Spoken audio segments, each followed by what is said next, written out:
Welcome to the Kumar Dev educational. दादी अम्मा कृष्णा सोती। बाहर फिर आ गई। वसंत की हल्की हवाएं पतझर के फीके ओठों को चुपके से छूम गई। जाड़े ने सिकुड़े सिकुड़ पंख फड़फड़ाए और सर्दी दूर हो गई। आंगन में पीपल के पेड़ पर नए पात खिलखिलाए। परिवार के हंसी खुशी में तैरते दिन रात मुस्कुरा उठे। भरा भराया घर, सबली संवरी सी सुंदर सलोनी बहुएं, चंचलता से खिलखिलाती बेटियां, मजबूत बाहों वाले युवा बेटे। घर की मालकिन मेहरा अपने हरे भरे परिवार को देखती है और सुख में भीग जाती है। यह पांचों बच्चे उसकी उम्र भर की कमाई हैं। उसे वे दिन नहीं भूलते जब ब्याह के बाद 6 वर्षों तक उसकी गोद नहीं भरी थी। उठते बैठते सास की गंभीर कठोर दृष्टि उसकी समूची देह को टटोल जाती। रात को तकिए पर सिर डाले डाले वह सोचती कि पति के प्यार की छाया में लिपटे लिपटे भी उसमें कुछ व्यर्थ हो गया है, असमर्थ हो गया है। कभी सकुचाती सी ससुर के पास से निकलती तो लगता कि इस घर की देहरी पर पहली बार पांव रखने पर जो आशीष उसे मिली थी वह उसे सार्थक नहीं कर पाई। वह ससुर के चरणों में झुकी थी और उन्होंने सिर पर हाथ रखकर कहा था, बहुरानी फूलो फलो। कभी दर्पण के सामने खड़ी खड़ी वह बाहें फैलाकर देखती, क्या इन बाहों में अपने उपजे किसी नन्हे मुन्ने को भर लेने की क्षमता नहीं। 6 वर्षों की लंबी प्रतीक्षा के बाद सर्दियों की एक लंबी रात में करवट बदलते बदलते मेहरा को पहली बार लगा था कि जैसे नर्म नर्म लिहाफ में वह सिकुड़ी पड़ी है, वैसे ही उसमें उसके तन मन प्राण के नीचे गहरे कोई धड़कन उससे लिपटी आ रही है। उसने अंधियारे में एक बार सोए हुए पति की ओर देखा था और अपने से लजाकर अपने हाथों से आंखें ढांप ली थी। बंद पलकों के अंदर से दो चमकती आंखें थीं, दो नन्हे नन्हे हाथ थे, दो पांव थे। सुबह उठकर किसी मीठी शिथिलता में घिरे घिरे अंगड़ाई ली थी। आज उसका मन भरा है, मन भरा है। सास ने भांप कर प्यार बरसाया था। बहू, अपने को थकाओ मत, जो सहज सहज कर सको करो, बाकी मैं संभाल लूंगी। वह कृतज्ञता से मुस्कुरा दी थी। काम पर जाते पति को देखकर मन में आया था कि कहे, अब तुम मुझसे अलग बाहर ही नहीं, मेरे अंदर भी हो। दिन में सासा बैठी माथा सहलाते सहलाते बोली, बहुरानी, भगवान मेरे बच्चे को तुम सा रूप दे और मेरे बेटे सा जिगरा। बहू की पलकें झुकाई। बेटी, उस मालिक का नाम लो जिसने बीज डाला है, वह फल भी देगा। मेहरा को माँ का घर याद हो आया। पास पड़ोस की स्त्रियों के बीच माँ भाभी का हाथ आगे कर कह रही है, बाबा यह बताओ, मेरी बहू के भाग्य में कितने फल हैं। पास खड़ी मेहरा समझ नहीं पाई थी। हाथ में फल, माँ, हाथ में फल कब होते हैं?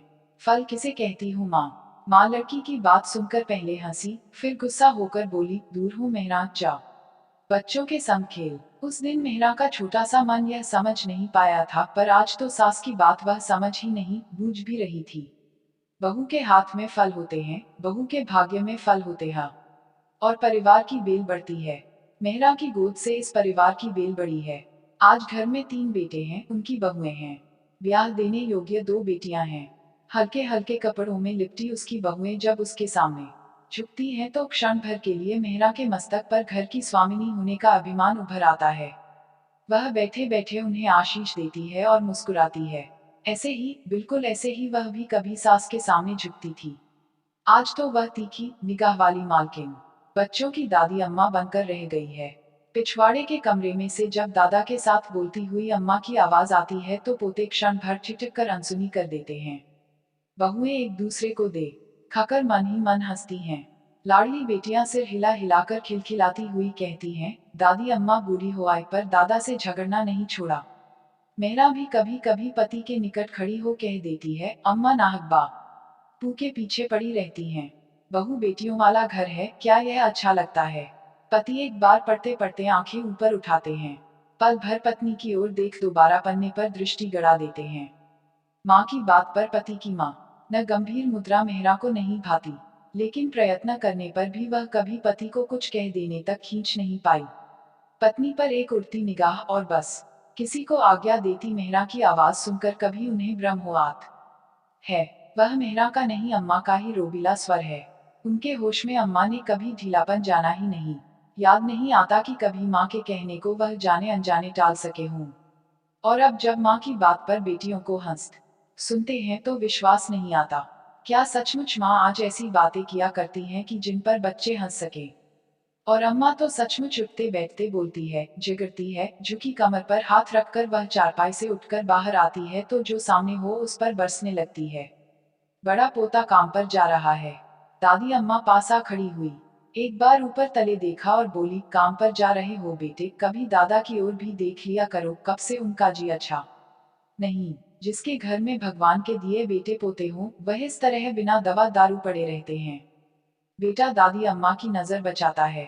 दादा की खबर क्या घर भर में उसे ही रखनी है। छोड़ो, कुछ न कुछ कहती ही जाएंगी अम्मा, मुझे देर हो रही है।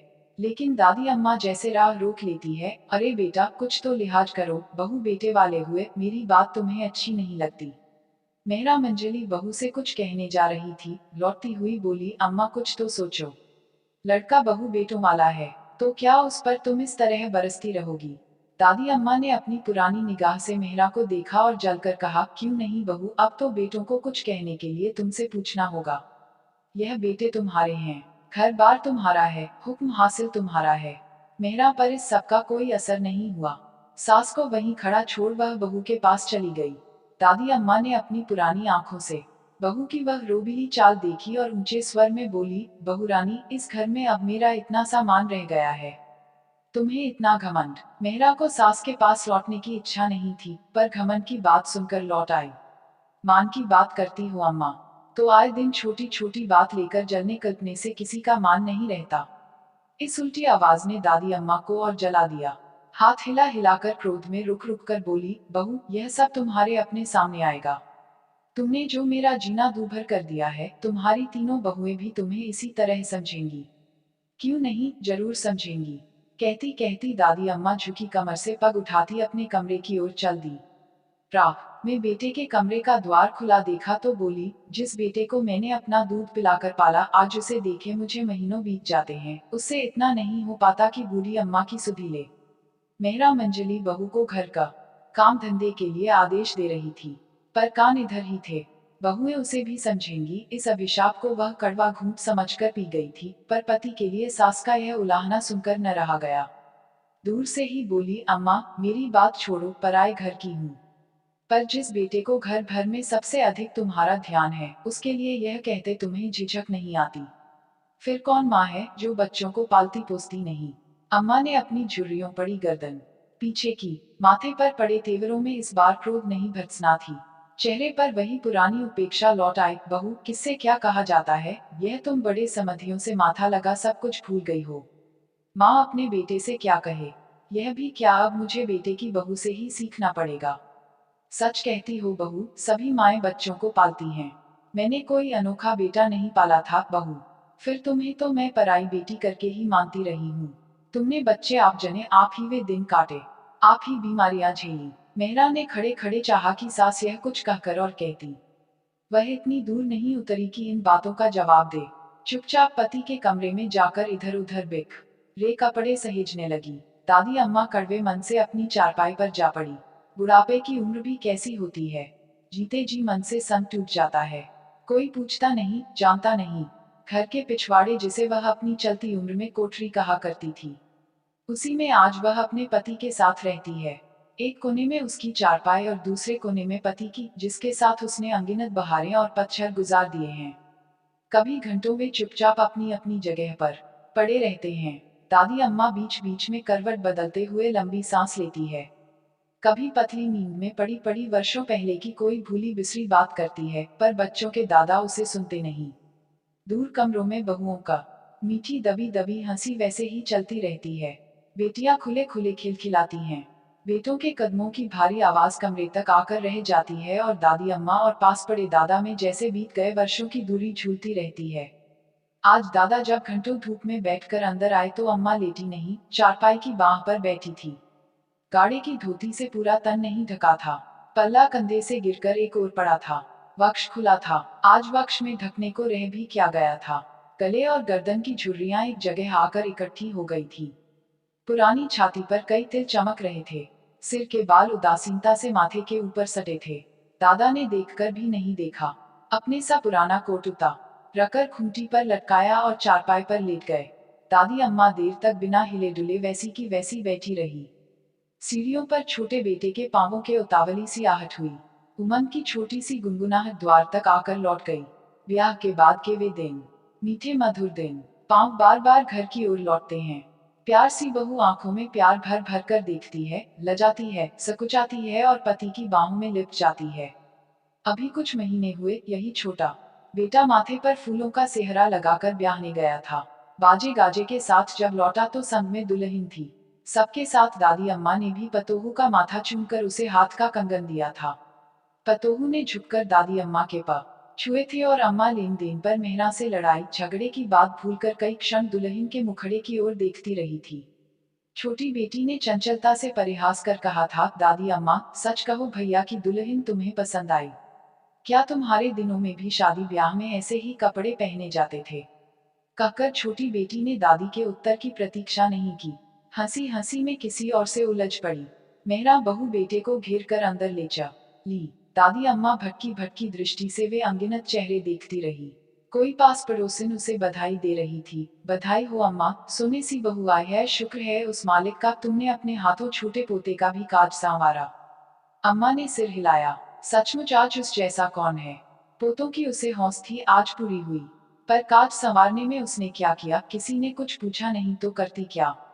समधियों से बातचीत, लेन देन, दुल्हन के कपड़े गहने, यह सब मेहरा के अभ्यस्त हाथों से होता रहा है। घर में पहले दो ब्याह हो जाने पर अम्मा से सलाह सम्मति करना भी आवश्यक नहीं रह गया। केवल कभी कभी कोई नया गहना गढ़वाने पर या नया जोड़ा बनवाने पर मेहरा उसे सास को दिखा देती रही है। बड़ी बेटी देखकर कहती है, माँ, अम्मा को दिखाने जाती हो, वह तो कहेंगी यह गले का गहना हाथ लगाते उड़ता है। कोई भारी ठोस कंठा बनवाओ, सिर की सिंगार पट्टी बनवाओ। मेरे अपने ब्याह में मायके से 50 तोले का रानी हार चढ़ा था। तुम्हें याद नहीं, तुम्हारे ससुर को कहकर उसी के भारी जड़ाव कंगन बनवाए थे तुम्हारे ब्याह में। मेहरा बेटी की ओर लाड़ से देखती है। लड़की झूठ नहीं कहती। बड़े बेटों की सगाई में, ब्याह में अम्मा बीसियों बार यह दोहरा चुकी हैं। अम्मा को कौन समझाए कि ये पुरानी बातें पुराने दिनों के साथ गईं। अम्मा नाते रिश्तों की भीड़ में बैठी बैठी ऊँघती रही। एकाएक आंख खुली तब नीचे लटकते पल्ले से सिर ढक लिया। एक बेखबरी की उघाड़े सिर बैठी रही। पर दादी अम्मा को इस तरह अपने को संभालते किसी ने देखा तक नहीं। अम्मा की ओर देखने की सुधि भी किसे है। बहू को नया जोड़ा पहनाया जा रहा है। रोशनी में दुल्हन शर्मा रही है। नंदे हास परिहास कर रही हैं। मेहरा घर में तीसरी बहू को देखकर मन ही मन सोच रही है कि बस अब दोनों बेटियों को ठिकाने लगा दे तो सुरखरू हो। बहू का श्रृंगार देख दादी अम्मा बीच बीच में कुछ कहती है। लड़कियों में यह कैसा चलन है आजकल? बहू के हाथों और पैरों में मेहंदी नहीं रचाई, यही तो पहला सगुन है। दादी अम्मा की इस बात को जैसे किसी ने सुना नहीं। सास श्रृंगार में चम कती बहू को घेर कर मेहरा दूल्हे के कमरे की ओर ले चली। नाते रिश्ते की युवतियां मुस्कुरा मुस्कुरा कर शर्माने लगी। दूल्हे के मित्र भाई आंखों में नहीं, बाहों में नए नए चित्र भरने लगे और मेहरा बहू पर आशीर्वाद बरसाकर लौटी तो देहरी के संग लगी दादी अम्मा को देखकर स्नेह जताकर बोली, आओ अम्मा, शुक्र है भगवान का आज ऐसी मीठी घड़ी आई। अम्मा सिर हिलाती हिलाती मेहरा के साथ हो ली, पर आंखें जैसे वर्षों पीछे घूम मग गईं। ऐसे ही एक दिन वह मेहरा को अपने बेटे के पास छोड़ आई थी। वह अंदर जाती थी, बाहर आती थी। वह इस घर की मालकिन थी। पीछे और पीछे बाजे गाजे के साथ उसका अपना डोला इस घर के सामने आ खड़ा हुआ। गहनों की शंकार करती वह नीचे उतरी। घूंघट की ओट से मुस्कुराती नीचे झुकती और पति की बूढ़ी फूफी से आशीर्वाद पाती। दादी अम्मा को ऊँघते देख बड़ी बेटी हिलाकर कहने लगी, उठो अम्मा, जाकर सो रहो, यहाँ तो अभी देर तक हंसी ठट्ठा होता रहेगा। दादी अम्मा झंपी झंपी आंखों से पोती की ओर देखती है और झुकी कमर पर हाथ रखकर अपने कमरे की ओर लौट जाती है। उस दिन अपनी चारपाई पर लेटकर दादी अम्मा सोई नहीं। आंखों में न ऊँघ थी न नींद। एक दिन वह भी दुल्हन बनी थी। बूढ़ी फूफी ने सजाकर उसे भी पति के पास भेजा था। तब क्या उसने यह कोठरी देखी थी? ब्याह के बाद वर्षों तक उसने जैसे यह जाना ही नहीं कि फूफी दिन भर काम करने के बाद रात को यहाँ सोती है। आंखें मूंद जाने से पहले जब फूफी बीमार हुई तो दादी अम्मा ने कुलीन बहू की तरह उसकी सेवा करते करते पहली बार यह जाना था कि घर में इतने कमरे होते हुए भी फूफी इस पिछवाड़े में अपने अंतिम दिन बरस काट गई है। पर यह देखकर जानकर उसे आश्चर्य नहीं हुआ था। घर के पिछवाड़े में पड़ी फूफी की देह छांदार पेड़ के पुराने तने की तरह लगती थी, जिसके पत्तों की छांव उससे अलग, उससे परे घर भर पर फैली हुई थी। आज तो दादी अम्मा स्वयं फूफी बनकर इस कोठरी में पड़ी है। ब्याह के कोलाहल से निकलकर जब दादा थककर अपनी चारपाई पर लेटे तो एक लंबा चैन का सा सांस लेकर बोले, क्या सो गई हो? इस बार की रौनक लेन देन तो मंझले और बड़े बेटे के ब्याह को भी पार कर गई। समधियों का बड़ा घर ठहरा। दादी अम्मा लेन देन की बात पर कुछ कहना चाहते हुए भी नहीं बोली, चुपचाप पड़ी रही।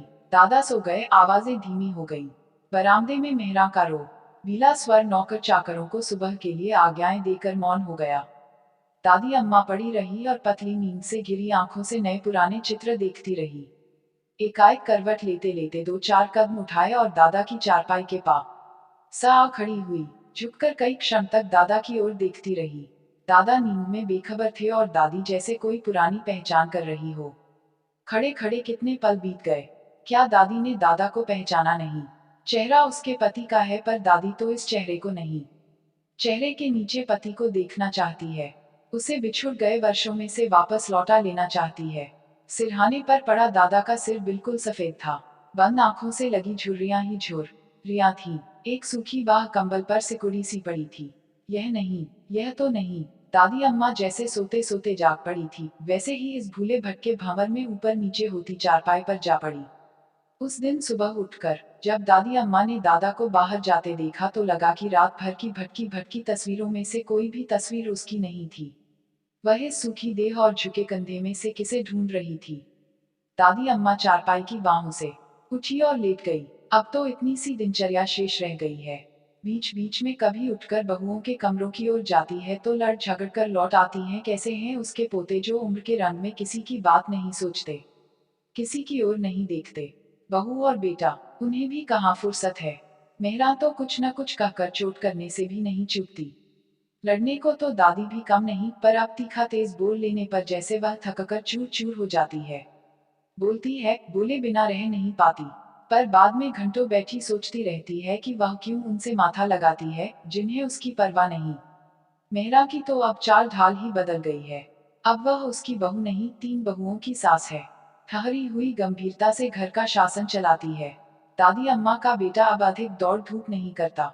देखरेख से अधिक अब बहुओं द्वारा ससुर का आदर मान ही अधिक होता है। कभी अंदर बाहर जाते अम्मा मिल जाती है तो झुककर बेटा माँ को प्रणाम अवश्य करता है।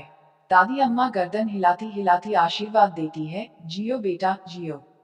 कभी मेहरा की जली कटी बातें सोच बेटे पर क्रोध और अभिमान करने को मन होता है, पर बेटे को पास देखकर दादी अम्मा सब भूल जाती है। ममता भरी पुरानी आंखों से निहारकर बार बार आशीर्वाद बरसाती चली जाती है, सुख पाओ भगवान बड़ी उम्र दे। कितना गंभीर और शीलवान है उसका बेटा। है तो उसका ना। पोतों को ही देखो, कभी झुककर दादा के पांव तक नहीं छूते। आखिर माँ का असर कैसे जाएगा? इन दिनों बहू की बात सोचते ही दादी अम्मा को लगता है कि अब मेहरा उसके बेटे में नहीं अपने बेटों में लगी रहती है। दादी अम्मा को वे दिन भूल जाते हैं जब बेटे के ब्याह के बाद बहू बेटे के लाड़ चाव में उसे पति के खाने पीने की सुधि तक न रहती थी, और जब लाख लाख शुक्र करने पर पहली बार मेहरा की गोद भरने वाली थी तो दादी अम्मा ने आकर दादा से कहा था, बहू के लिए अब यह कमरा खाली करना होगा, हम लोग फूफी के कमरे में जा रहेंगे। दादा ने एक भरपूर नजरों से दादी अम्मा की ओर देखा था, जैसे वह बीत गए वर्षों को अपनी दृष्टि से टटोलना चाहते हों। फिर सिर पर हाथ फेरते फेरते कहा था, क्या बेटे वाला कमरा बहू के लिए ठीक नहीं? नाहक क्यों यह सब कुछ उल्टा सीधा करवाती हो? दादी अम्मा ने हाथ हिलाकर कहा, ओहो तुम समझोगे भी। बेटे के कमरे में बहू को रखूंगी तो बेटा कहाँ जाएगा? उल्टे सीधे की फिक्र तुम क्यों करते हो, मैं सब ठीक कर लूंगी। और पत्नी के चले जाने पर दादा बहुत देर बैठे बैठे भारी मन से सोचते रहे कि जिन वर्षों का बीतना उन्होंने आज तक नहीं जाना, उन्हीं पर पत्नी की आशा विराम बनकर आज खड़ी हो गई है। आज सचमुच ही उसे इस उलटफेर की परवाह नहीं। इस कमरे में बड़ी फूफी उनकी दुल्हन को छोड़ गई थी। उस कमरे को छोड़कर आज वह फूफी के कमरे में जा रहे हैं। क्षण भर के लिए क्षण भर के लिए उन्हें बेटे से ईर्ष्या हुई और उदासीनता में बदल गई, और पहली रात जब वह फूफी के कमरे में सोए तो देर गए तक भी पत्नी बहू के पास से नहीं लौटी थी। कुछ देर प्रतीक्षा करने के बाद उनकी पलकें झपकी तो उन्हें लगा कि उनके पास पत्नी का नहीं, फूफी का हाथ है। दूसरे दिन मेहरा की गोद भरी थी, बेटा हुआ था। घर की मालकिन पति की बात जानने के लिए बहुत अधिक व्यस्त थी। कुछ दिन से दादी अम्मा का जी अच्छा नहीं। दादा देखते हैं, पर बुढ़ापे की बीमारी से कोई दूसरी बीमारी बड़ी नहीं होती। दादी अम्मा बार बार करवट बदलती है और फिर कुछ कुछ देर के लिए हाँफ कर पड़ी रह जाती है। दो एक दिन से वह रसोई घर की ओर भी नहीं आई, जहाँ मेहरा का आधिपत्य रहते हुए भी वह कुछ न कुछ नौकरों को सुनाने में चूकती नहीं है। आज दादी को न देखकर छोटी बेटी हंसकर मंजली भाभी से बोली, भाभी, दादी अम्मा के पास अब शायद कोई लड़ने झगड़ने की बात नहीं रह गई, नहीं तो अब तक कई बार चक्कर लगाती। दोपहर को नौकर जब अम्मा के यहाँ से अनछुई थाली उठा लाया तो मेहरा का माथा ठनका। अम्मा के पास जाकर बोली, अम्मा कुछ खा लिया होता क्या जी, अच्छा नहीं। एक एक अम्मा कुछ बोली नहीं, क्षण भर रुककर आंखें खोली और मेहरा को देखती रह गई। खाने को मन न हो तो अम्मा दूध ही पी लो। अम्मा ने हाँ ना कुछ नहीं की, न पलके ही झपकी। इस दृष्टि से मेहरा बहुत वर्षों के बाद आज फिर डरी। इनमें न क्रोध था, न सास की तरेर थी, न मनमुटाव था। एक लंबा गहरा उलाहना पहचानते मेहरा को देर नहीं लगी। डरते डरते सास के माथे को छुआ, ठंडे पसीने से भीगा था। पास बैठकर धीरे से स्नेह भरे स्वर में बोली, अम्मा जो कहो बना लाती हूँ। अम्मा ने सिरहाने पर पड़े पड़े सिर हिलाया, नहीं कुछ नहीं, और बहू के हाथ से अपना हाथ खींच लिया। मेहरा पल भर कुछ सोचती रही और बिना आहट किए बाहर हो गई। बड़ी बहू के पास जाकर चिंतित स्वर में बोली, बहू अम्मा कुछ अधिक बीमार लगती हैं, तुम जाकर पास बैठो तो मैं कुछ बना लाऊं। बहू ने सास की आवाज में आज पहली बार दादी अम्मा के लिए घबराहट देखी। दबे पर जाकर अम्मा के पास बैठ हाथ पांव दबाने लगी। अम्मा ने इस बार हाथ नहीं खींचे, ढीली सी लेटी रही। मेहरा ने रसोई घर में जाकर दूध गर्म किया, औटाने लगी तो एकाएक हाथ अटक गया। क्या अम्मा के लिए यह अंतिम बार दूध लिए जा रही है? दादी अम्मा ने बेखबरी में दो चार घूंट दूध पीकर छोड़ दिया। चारपाई पर पड़ी अम्मा चारपाई के साथ लगी दिखती थी। कमरे में कुछ अधिक सामान नहीं था। सामने के कोने में दादा का बिछौना बिछा था। शाम को दादा आए तो अम्मा के पास बहू और पतोहू को बैठे देख पूछा, अम्मा तुम्हारी रूठ कर लेटी है या? मेहरा ने अम्मा की बाह आगे कर दी। दादा ने छूकर हौले से कहा, जाओ बहू, बेटा आता ही होगा, उसे डॉक्टर को लिवाने भेज देना। मेहरा सुसर के शब्दों को गंभीरता जानते हुए चुपचाप बाहर हो गई। बेटे के साथ जब डॉक्टर आया तो दादी अम्मा के तीनों पोते भी वापस आ खड़े हुए। डॉक्टर ने सधे सधाए हाथों से दादी की परीक्षा की। जाते जाते दादी के बेटे से कहा, कुछ ही घंटे और। मेहरा ने बहुओं को धीमे स्वर में आज्ञाएं दी और बेटों से बोली, बारी बारी से खा पी लो, फिर पिता और दादा को भेज देना। अम्मा के पास से टने की पिता और दादा की बारी नहीं आई उस रात। दादी ने बहुत जल्दी की। डूबते डूबते हाथ पांवों से छटपटाकर एक बार आंखें खोली और बेटे और पति के आगे बाहें फैला दी, जैसे कहती हो, मुझे तुम पकड़ रखो। दादी का श्वास उखड़ा, दादा का कंठ जकड़ा और बेटे ने मां पर झुककर पुकारा, अम्मा, अम्मा, सुन रही हूँ बेटा, तुम्हारी आवाज पहचानती हूँ। मेहरा सास की ओर बढ़ी और ठंडे हो रहे पैरों को छूकर याचना भरी दृष्टि से दादी अम्मा को बिछुड़ती आंखों से देखने लगी। बहू को रोते देख अम्मा की आंखों में क्षण भर को संतोष झलका, फिर वर्षों की लड़ाई झगड़े का आभास उभरा। द्वार से लगी तीनों पोतों की बहुएं खड़ी थी। मेहरा ने हाथ से संकेत किया। बारी बारी दादी अम्मा के निकट तीनों झुकी। अम्मा की पुतलियों में जीवन भर का मोह उतर गया। मेहरा से उलझा कड़वापन ढीला हो गया। चाहा कि कुछ कहे, कुछ, पर छूटते तन से दादी अम्मा ऊँटों पर कोई शब्द नहीं खींच पाई। अम्मा, बहुओं को आशीष देती जाओ, मेहरा के गीले कंठ में आग्रह था, विनय थी। अम्मा ने आंखों के झिलमिलाते पर्दे में से अपने पूरे परिवार की ओर देखा। बेटा, बहू, पति, पोते पतोहू, पोतियां, छोटी पतोहू की गुलाबी ओढ़नी जैसे दादी के तन मन पर बिखर गई। उस ओढ़नी से लगे गोर गोरे लाल लाल बच्चे, हंसते खेलते, भोली किलकारियां। दादी अम्मा की धुंधली आंखों में से और सब मिट गया, सब कुछ गया। केवल ढेर से अगणित बच्चे खेलते रह गए। उसके पोते, उसके बच्चे। पिता और पुत्र ने एक साथ देखा। अम्मा जैसे हल्के से हंसी, हल्के से। मेहरा को लगा अम्मा बिल्कुल वैसे हंस रही है से पहली बार बड़े बेटे के जन्म पर वह उसे देखकर हंसी थी। समझ गई बहुओं को आशीर्वाद मिल गया। दादा ने अपने सिकुड़े हाथ में दादी का हाथ लेकर आंखों से लगाया और बच्चों की तरह बिलख बिलख कर रो पड़े। रात बीत जाने से पहले दादी अम्मा बीत गई। अपने भरपूरे परिवार के बीच वह अपने पति, बेटे और पोतों के हाथों में अंतिम बार घर से उठ गई। दाह संस्कार हुआ और दादी अम्मा की पुरानी देह फूल हो गई। देखने सुनने वाले बोले, भाग्य हो तो ऐसा फलता फूलता परिवार। मेहरा ने उदास उदास मन से सबके लिए नहाने का सामान जुटाया, घर बाहर धुलाया। नाते रिश्तेदार पास पड़ोसी अब तक लौट गए थे। मौत के बाद रूखी सहमी सी दोपहर, अनचाहे मन से चा खा पीकर घर वाले चुपचाप खाली हो बैठे। अम्मा चली गई पर परिवार भरा पूरा है। पोते थककर अपने अपने कमरों में जा लेटे। बहुएं उठने से पहले सास की आज्ञा पाने को बैठी रहीं।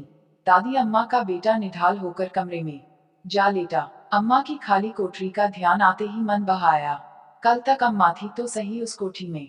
रुआसी आंखें बरसकर झुकाई तो सपने में देखा, नदी किनारे घाट पर अम्मा खड़ी है, अपनी चिता को जलते देख कहती है, जाओ बेटा, दिन ढलने को आया। अब घर लौट चलो, बहू राह देख रही होगी, जरा संभल कर जाना। बहू से कहना, बेटियों को अच्छे ठिकाने लगाए। दृश्य बदला, अम्मा द्वार पर खड़ी है, झांक कर उसकी ओर देखती है। बेटा, अच्छी तरह कपड़ा ओढ़कर सो। हाँ बेटा, उठो तो, कोठरी में बापू को मिलाओ, यह विछोह उनसे न झेला जाएगा। बेटा, बापू को देखते रहना। तुम्हारे बापू ने मेरा हाथ पकड़ा था, उसे अंत तक निभाया, पर मैं ही छोड़ चली। टे ने हड़बड़ाकर आंखें खोली। कई क्षण द्वार की ओर देखते रह गए। अब कहाँ आएगी अम्मा इस देहरी पर। बिना आहट किए मेहरा आई। रोशनी की चेहरे पर अम्मा की याद नहीं, अम्मा का दुख था। पति को देखकर जरा सी रोई और बोली, जाकर ससुर जी को तो देखो। पानी तक मुंह नहीं लगाया। पति खिड़की में से कहीं दूर देखते रहे, जैसे देखने के साथ कुछ सुन रहे हों। बेटा, बापू को देखते रहना, तुम्हारे बापू ने तो अंत तक संग निभाया, पर मैं ही छोड़ चली। उठो। मेहरा कपड़ा खींचकर पति के पीछे हो ली। अम्मा की कोठरी में अंधेरा था। बापू उसी कोठरी के कोने में अपनी चारपाई पर बैठे थे। नजर दादी अम्मा की चारपाई वाली खाली जगह पर गड़ी थी। बेटे को आया जान हिले नहीं। बापू, उठो, चलकर बच्चों में बैठो, जी संभलेगा। बापू ने सिर हिला दिया। मेहरा और बेटे की बात बापू को मानो सुनाई नहीं दी। पत्थर की तरह बिना हिले डुले बैठे रहे। बहू, बेटा, बेटे की माँ। खाली दीवारों पर अम्मा की तस्वीरें ऊपर नीचे होती रही। द्वार पर अम्मा घूंघट निकाले खड़ी है। बापू को अंदर आते देख शर्माती है और बुआ की ओट हो जाती है। बुआ स्नेह से हंसती है, पीठ पर हाथ फेर कर कहती है, बहू, मेरे बेटे से कब तक शर्माओगी। अम्मा बेटे को गोद में लिए दूध पिला रही हैं। बापू घूम फिरकर पास आ खड़े होते हैं। तेवर चढ़े, तीखे बालों को फीका बनाकर कहते हैं, मेरी देखरेख अब सब भूल गई हो। मेरे कपड़े कहाँ डाल दिए। अम्मा बेटे के सिर को सहलाते सहलाते मुस्कुराती है। फिर बापू की आंखों में भरपूर देखकर कहती है, अपने ही बेटे से प्यार का बंटवारा कर झुंझलाने लगे। बापू इस बार झुंझलाते नहीं, झिझकते हैं। फिर एकाएक दूध पीते बेटे को अम्मा से लेकर चूम लेते हैं। मुन्ने के पतले नर्म ओठों पर दूध की बूंद अब भी चमक रही है। बापू अंधेरे में अपनी आंखों पर हाथ फेरते हैं। हाथ गीले हो जाते हैं। उनके बेटे की माँ आज नहीं रही। तीनों बेटे दबे पांवों जाकर दादा को झांक आए। बहुएं सास की आज्ञा पा अपने अपने कमरों में जा लेटी। बेटियों को सोता जान मेहरा पति के पास आई तो सिर दबाते दबाते प्यार से बोली, अब हौसला करो। लेकिन एकाएक किसी की गहरी सिसकी सुन चौंक पड़ी। पति पर झुककर बोली, बापू की आवाज लगती है, देखो तो। बेटे ने जाकर बाहर वाला द्वार खोला, पीपल से लगी झुकी सी छाया। बेटे ने कहना चाहा, बापू, पर बैठे गले से आवाज निकली नहीं। हवा में पत्ते खड़खड़ाए, टहनियां हिली और बापू खड़े खड़े सिसकते रहे।